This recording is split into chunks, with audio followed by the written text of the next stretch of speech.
زیورل کریے گنیریاں والے بھی دیاں. نعروں کے ساتھ استقبال کیجئے. نعرہ تکبیر، نعرہ رسالت، نعرہ تحقیق، دربار عالیہ نیریاں شریف.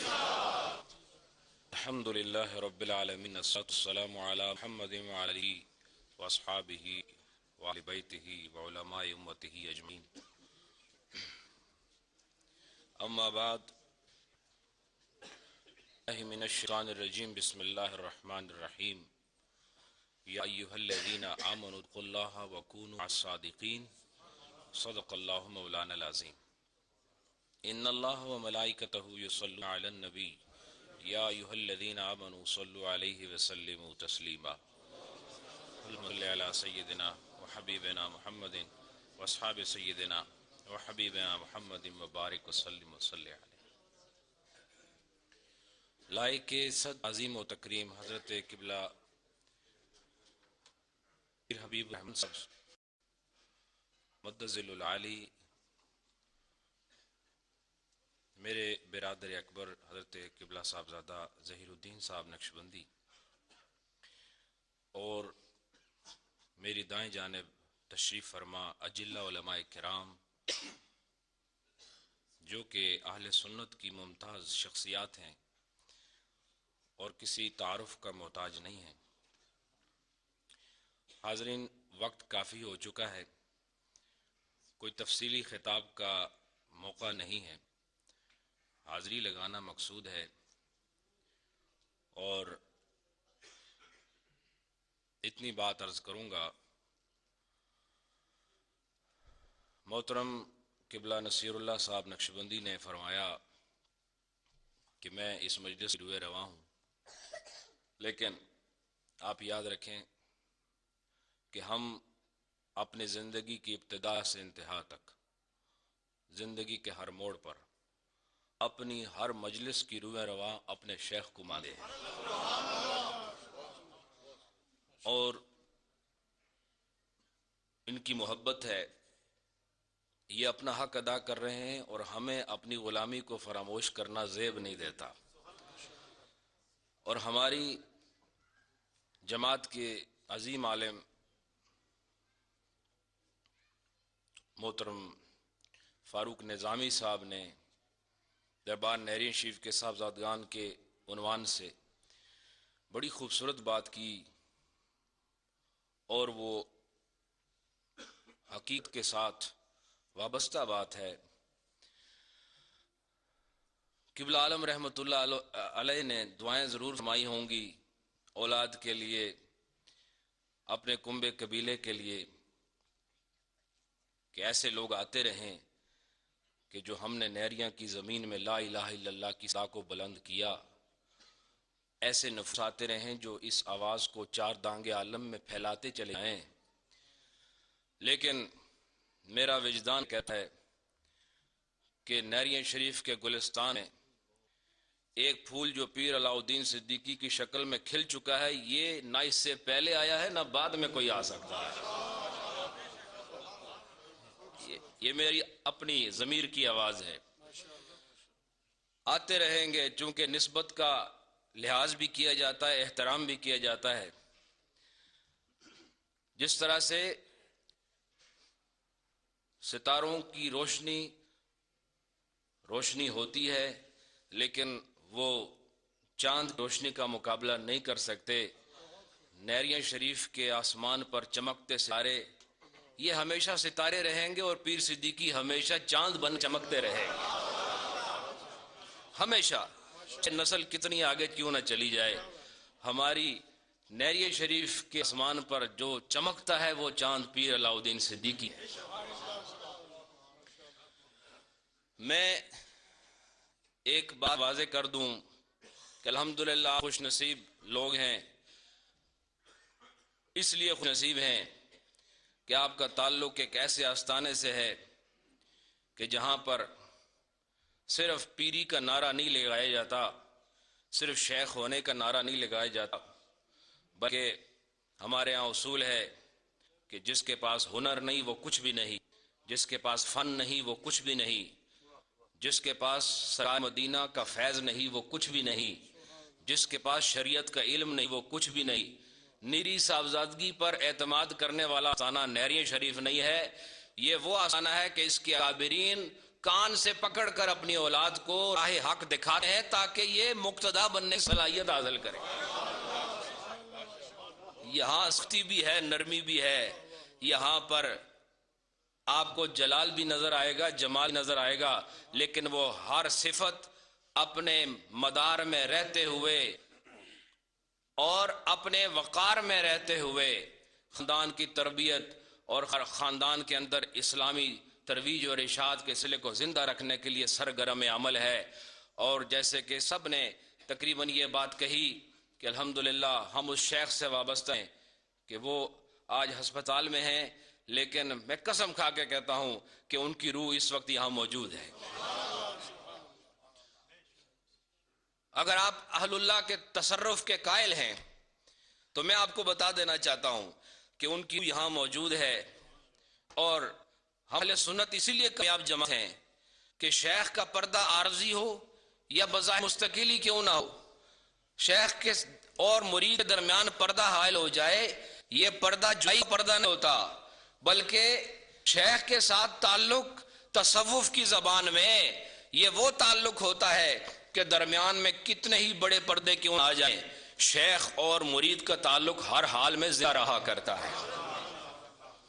اور قبلہ رحمۃ اللہ علیہ، حضرت محی الدین غزنوی رحمۃ اللہ علیہ اور حضرت پیر ثانی لاسانی رحمۃ اللہ علیہ، یہ دونوں شخصیات نہریہ شریف کی وہ شخصیات کہ جن کے دم قدم سے آج ہمیں شرق و غرب میں اسلام کا نور نظر آ رہا ہے، طریقت کا سرور نظر آ رہا ہے، ہمیں ذکر اللہ کی مجلسیں نظر آ رہی ہیں، اور یہ انہی کا فیض ہے کہ ہمیں کہیں کالج نظر آتا ہے، کہیں یونیورسٹی نظر آتی ہے، کہیں نور ٹی وی نظر آتا ہے۔ وہ کون سا شعبہ ہے جسے اس آستانے نے ٹچ نہ کیا ہو؟ الحمدللہ ہر وہ شعبہ کہ جس کے ذریعے سے دین کی خدمت ہو سکتی ہے، اس آستانے وہ سرخیل جنہیں پیر صدیقی کہا جاتا ہے، انہوں نے اپنے کاندھوں پر ایسے ایسے بوجھ اٹھائے جو ایک انسان کا بوجھ نہیں ہے، ایک جماعت کا بوجھ نہیں ہے، بلکہ ایک حکومت کا بوجھ ہے جو تنے تنہا اپنے کاندھے پر اٹھا کر پھر رہے، اس لیے کہ ان کا اعتماد ظاہری مال و منال پر اور اسباب پر نہیں ہے۔ جس کا اعتماد سرکار مدینہ پر ہو اس کے لیے اسباب خدا مقدر کر ہی دیا کرتا ہے، اس کے لیے اسباب مقدر کر دیے جاتے ہیں۔ اور آپ لوگ خوشبخت ہیں، اور اللہ کا وہ قول کہ کونوا مع الصادقین، کہ سچوں کے ساتھ ہو جاؤ، اس پر الحمدللہ آپ لوگ عمل کر رہے ہیں اور اس سچے کے ساتھ پھر رہے ہیں۔ اس سچے کے ساتھ آپ کی مجلس اور آپ کی صحبت ہے، آپ کی مجلسیں ہیں کہ جن کو دیکھو تو جب تک دیکھتے رہو دل میں سکون اترتا ہی رہتا ہے۔ جب تک وہ بولتے ہیں آپ کے کانوں میں رس گھولتے ہوئے الفاظ روح میں اترتے چلے جاتے ہیں۔ جب تک آپ ان کی محفل میں رہتے ہیں آپ کو اپنے یاد نہیں رہتے، جب تک ان کا چہرہ آپ کے سامنے رہتا ہے کوئی اور چہرہ آپ کی نظروں میں جچتا نہیں ہے، جب تک آپ ان کی باتوں کو سنتے ہیں ایک عجیب کیف محسوس کرتے ہیں، اور آپ وہ صاحبان نسبت ہیں کہ کونوا مع الصادقین کے صدق لوگ یہاں بیٹھے نظر ہیں۔ میں ایک بات کر کے اپنے اس گفتگو کو ختم کروں گا اور ہم انشاءاللہ ذکر کی طرف بڑھیں گے، اور وہ مجھے اصحاب کہف کے کت کا واقعہ جو کہ ہر کہف و ناکہ جانتا ہے، اہل علم حضرات نے اس کو بڑے وبت کے ساتھ اجمالی طور پر بھی اور اس کو بہت زیادہ تفصیل کے ساتھ بھی بیان کیا ہے، لیکن میں نے جو تفسیر قرطبی میں پڑھا اور آج ہی پڑھا، اور میرے ساتھی میرے ساتھ بیٹھے تھے، انہوں نے کہا آپ بہت مصروف لگتے ہیں، میں نے کہا میں جا رہا ہوں، کوئی ایک چیز مجھے ایسی ضرور لے کے جانی چاہیے جس سے مجھے بھی فائدہ ہو جائے، سننے والوں کو بھی فائدہ ہو جائے۔ تو پڑھتے ہوئے جہاں اصحاب کہف کے کتے کا واقعہ ہے، امام قرطبی لکھتے ہیں، دیکھیں کہ جب ساتھ چلا، اصحاب کہف نے روکنا چاہا، وہ پھر ساتھ ہو لیا، پھر روکنا چاہا، پھر ساتھ ہو لیا، اور ان کو خوف یہ تھا کہ یہ جہاں ہم رہیں گے وہاں پہ شور مچے گا، بھونکے گا، اور اس بھونک سے ہمارا پتہ مل جائے گا، اور پتہ مل گیا تو جار بادشاہ کو خبر ہو جائے گی۔ اس خطرے سے بچنے کے لیے اس روکتے رہے، نہ آؤ، کتے کو روکتے رہے، کتا چلتا رہا. اب دیکھا کہ کتے بھی سوچا یہ بات سن نہیں رہے، بات مان نہیں رہے، میری بات سن نہیں رہے ہیں. تو امام قرطبی نے فرمایا کہ اس وقت وہ کتا اس وقت بیٹھا اور بیٹھ کر اپنے پچھلی ٹانگوں پر بیٹھ کر اگلی دونوں ہاتھوں کو اٹھایا، اگلے دونوں ہاتھوں کو اسے ورفع یدیہ، اپنے دونوں ہاتھوں کو اٹھایا اور ہاتھوں کو اٹھا کر جو صورت بنائی تو فرمایا کہ ہیئت داعی. وہ جب ہاتھ اٹھانے کی شکل میں بیٹھا تو ایسا بیٹھا تھا جیسے کوئی دعا مانگ رہا ہو. کہ ہیئت داعی، داعی کی شکل میں. دعا مانگنے والے کو عربی میں داعی کہا جاتا ہے، دعا کرنے والے کو داعی کہتے ہیں. جو دعا کہا اس شکل میں بیٹھا. فنطق فقال لا تخافوا منی انا احب احباء اللہ. کہا مجھ سے ڈرنے کی ضرورت نہیں، میں وہ کتا ہوں جو خدا کے محبوب بندوں سے محبت کرنے والا کتا. میں وہ کتا ہوں جو خدا کے بندوں سے محبت کرتا ہے، خدا کے چاہنے والوں سے محبت کرتا ہے.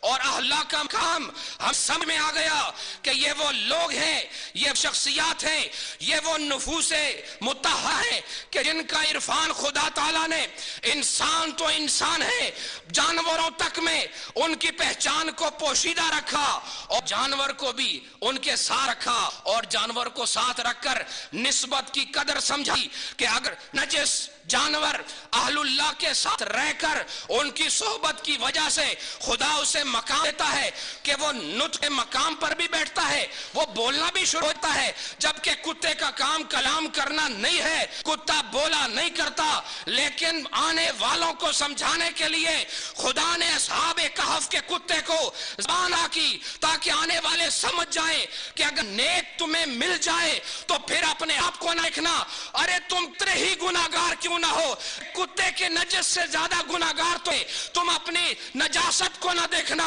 اپنے گناہوں کو نہ دیکھنا، اپنی تقصیرات کو نہ دیکھنا، اپنے خطاؤں کو اور اپنی معصیت اور اپنے گناہوں کو نہ دیکھنا. جب بھی تمہیں کامل ملائے، اگر وہ تمہیں روکنا بھی چاہے، اصحاب کہف کے کتے سے سبق حاصل کرنا، ہر حال میں ولی کے دامن سے وابستہ رہنا ہے.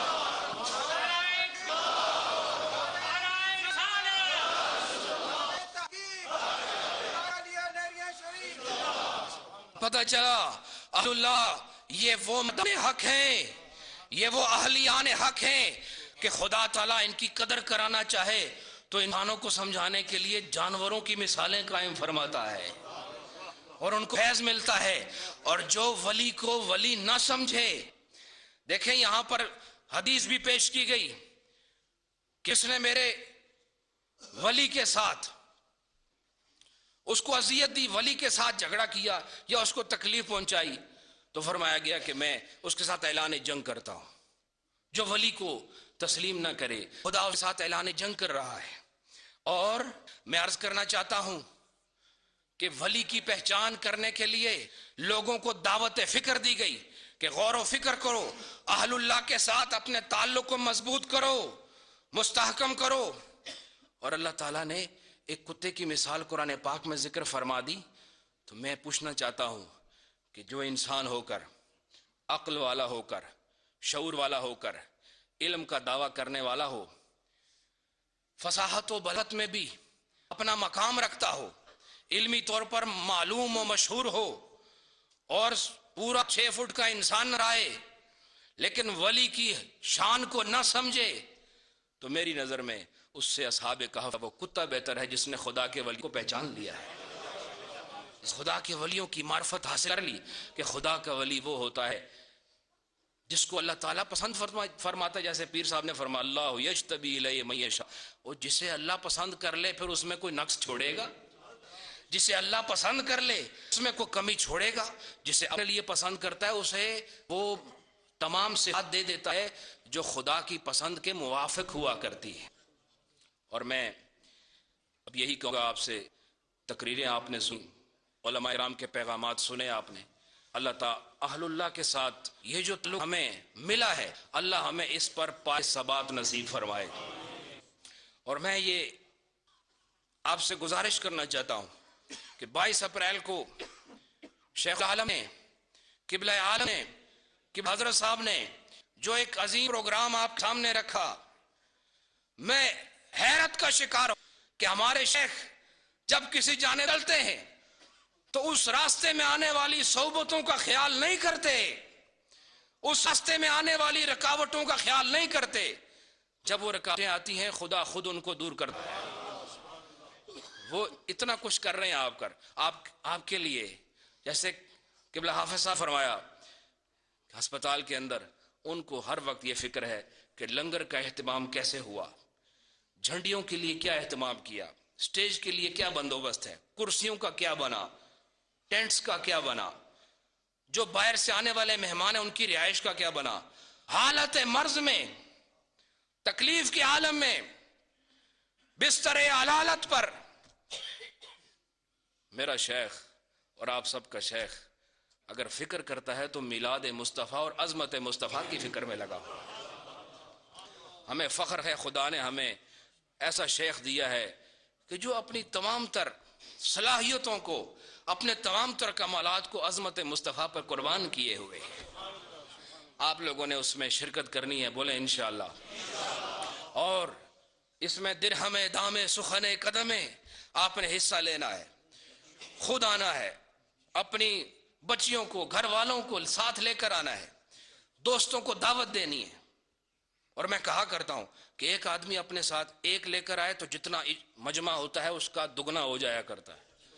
مثلا ابھی اگر آپ جتنے آئے ہیں، اگر آپ بھی آئے ہیں، سب ایک ایک اور ساتھ لائیں تو یہ اجتماع کتنا ہوگا؟ دگنا ہوگا کہ نہیں؟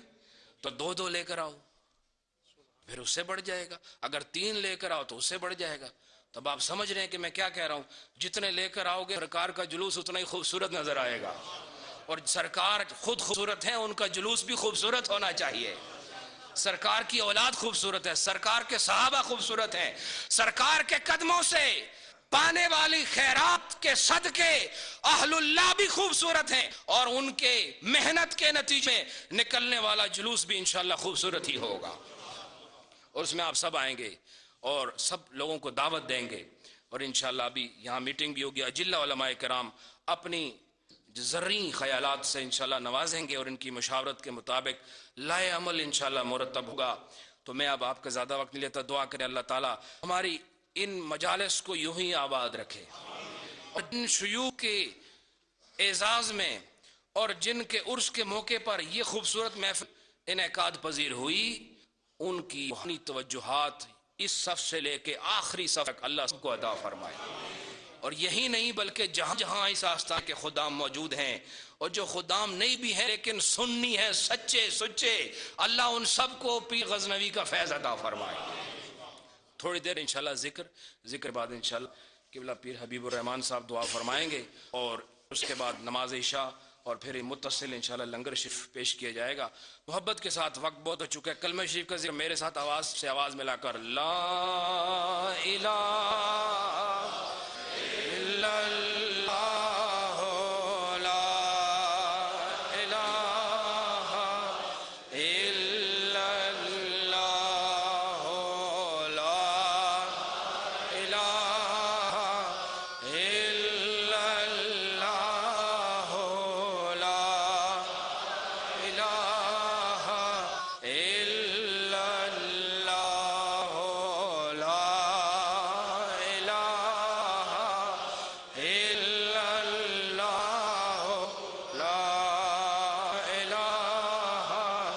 الا اللہ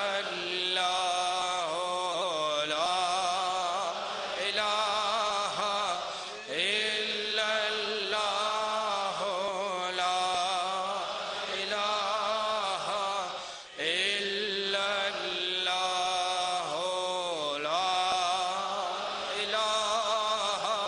الا اللہ لا الہ الا اللہ لا الہ الا اللہ محمد الرسول اللہ علیہ وسلم.